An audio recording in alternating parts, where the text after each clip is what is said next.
Kapodra police દ્વારા તેરા તુજકો અર્પણ કાર્યક્રમનું આયોજન કર્યું હતું, જેમાં મોબાઈલ ચોરી કરી રૂપિયા ટ્રાન્સફર કરનાર મિત્રને પકડી પાડ્યા બાદ મૃતક મિત્રના પરિવારને ચોરાયેલા રૂપિયા પરત કર્યા હતા. કાપોદ્રા પોલીસ દ્વારા તેરા તુજકો અર્પણ કાર્યક્રમ યોજાયો હતો, જેમાં થોડા સમય પહેલા સંદીપ પીનુ દેસાઈએ તેના મરનાર મિત્રના ઘરે જઈ તેનો મોબાઈલ ફોન ચોરી લઈ તેના મોબાઈલમાંથી ગૂગલ પે મારફતે 3 લાખ રૂપિયા પોતાના ખાતામાં ટ્રાન્સફર કરી દીધા હતા. જે અંગે પોલીસે આરોપીની ધરપકડ કર્યા બાદ કાપોદ્રા પોલીસે કોર્ટમાં ફરિયાદીને સહયોગ કરી કોર્ટના આદેશ બાદ તેરા તુજકો અર્પણ કાર્યક્રમમાં 3,10,000 રૂપિયા ફરિયાદીને પરત કર્યા હતા.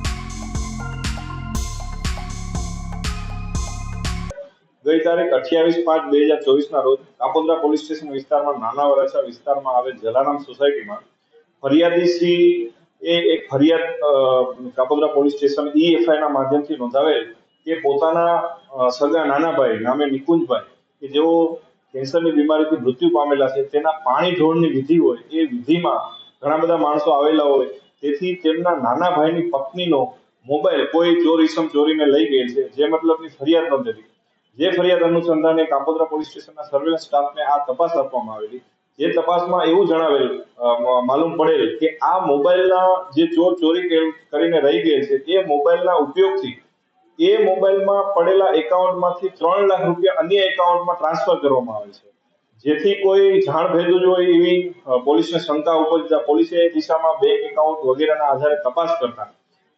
આરોપી સંદીપભાઈ વિનુભાઈ દેસાઈને આ ગુનાના કામે ધરપકડ કરેલી.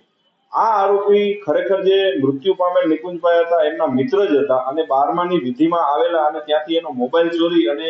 પોતાને પૈસાની જરૂરિયાત હોય એના કારણે એણે એના એકાઉન્ટમાંથી 3 લાખ બીજાના એકાઉન્ટમાં ટ્રાન્સફર કરેલા અને આ ગુનો કબૂલ કરેલો અને એ કામે સંપૂર્ણ મુદ્દામાલ 3 લાખ રૂપિયા અને મોબાઈલ પોલીસ દ્વારા રિકવર કરવામાં આવેલો અને ગુનાનું ડિટેક્શન કરવામાં આવેલું. ત્યારબાદ આ મુદ્દામાલ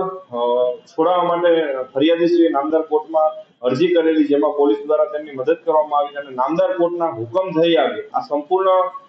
મુદ્દામાલ મહેરબાન પોલીસ કમિશનર શ્રીની સૂચના અનુસાર અને માર્ગદર્શન અનુસાર તેરા તુજકો અર્પણ કાર્યક્રમ અંતર્ગત આજરોજ એમના પત્ની જે મરણ જનાર છે એમના પત્ની તથા એમના ભાઈને 3 લાખ રૂપિયા રોકડા અને 10,000 રૂપિયાનો જેનો મોબાઈલ ચોરાઈ ગયો હતો એ સુપ્રત કરવામાં આવે છે.